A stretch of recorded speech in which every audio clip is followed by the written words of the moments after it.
It's always funny to contemplate on how extra information changes your judgments on things. So, have you ever been in a situation where something's happened or you've met a new person and you've put that person or situation into a box, into a category, and you think you understand them, you have a perception of them, and that brings up thoughts and feelings and emotions of how you relate to that person or that experience, and you have an idea, you have a box of reference around that personal situation. And then later on down the line, you get some contextual understanding around, or some deeper understanding around the situation, whether that be a new perspective or some new information about the person or about the situation. And so you develop more context, you gain a bigger picture of what's happening. And then it just completely shatters your first perception and your first notion of who that person was or what the situation was. And then you just sit there and consider, like, how did I get that so wrong? Like, I was so lost in my first idea, the first judgment, the snap judgment that my mind went to. Like, I believed that was truth. I believed that's what the situation was or the person was. And I've just followed that and lived that out without ever questioning.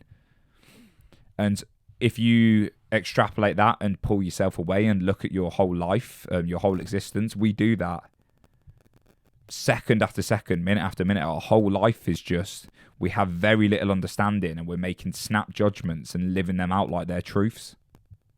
And this is essentially what philosophy is. This is what it is to philosophize and to introspect. It's like to question the beliefs and to question the judgments and the perceptions that are shaping the way you see the world.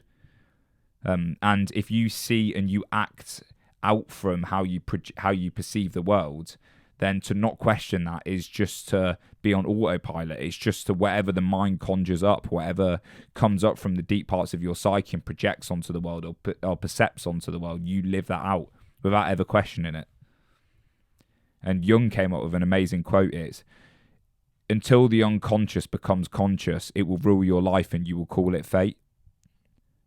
And to be enlightened to things, it's like if you look at the Enlightenment era of like the 1700s, like it was to question things. It was to question the paradigms of how we perceive the world, what the social norms were, what the narratives are around the culture, to question these and to stop giving into our snap judgments and to stop giving into the tendency of the human mind to put things in box and categories and believe them as truths. And so what does it mean to philosophize on something? What does it mean to question something? What does it mean to introspect? It means to analyze. It means to detach and look at the thing as objectively as possible. And then to reconsider and try and come up with a new meaning, a new purpose, a new idea, a new perception.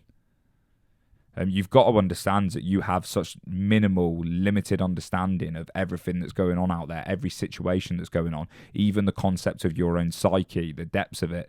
We have a very limited awareness of it all. And so whatever you're perceiving, whatever you're seeing as truth, whatever you're seeing as right or wrong, is most likely completely off course of what it is. And then this comes to the idea of what is truth. What is there a fundamental truth out there? Is there a concrete way of perceiving the world? And so that's, I think they call it in philosophy, ontology and epistemology. I'm not entirely sure. I'm not much of a philosopher. I prefer more like psychology, like the psychodynamic theory. I've not really dived into much philosophy. But I do think it's important to think like, what is truth to us? And is it a feeling? Is it a thought? Can we ever get to a fundamental truth? Is there a truth, or is everything too intertwined in complexity to ever get to a point of concrete knowledge? If you look at the way reality works, everything's flux, it's changing, it's coming or going. Is there some underlying truth in that, or is it just constantly changing? Is there no truth? But to bring this back onto a personal level, you do want to become a mini philosopher. You want to become a mini inner journeyman. You want to be able to abstract yourself away from your life and the situations, and to question things, to not to criticize things, but to observe and question and philosophize on who are you as a person? Who do you think you are? How do you perceive people? What does this mean in your life? What are the situations that are happening? How do you perceive things? Like question and question and question. And sure, you can get lost in an over-analyzation of questioning, and that can in itself become a form of suffering. It can become a neurosis, as the psychoanalysis would call it. It becomes a thing in itself. But to not question at all is to be mindless. It's to be at mercy to whatever the mind conjures up.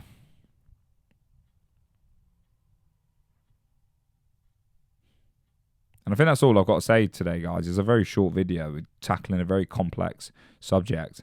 But I don't really have much else to say on that. I've just been thinking about recently. There was a situation where I was at work, and we were all sat in a hall because something's happened, and the head teacher was sat up speaking, and there was a dialect going on between some staff members and the head teachers around something that's happened. And I remember my first perception of it was one way, and then I spoke to someone else who gave me a completely different contextual understanding of what's happened, and I perceived the situation in a completely different way, and that shaped the way I seen the people involved and also the situation as a whole.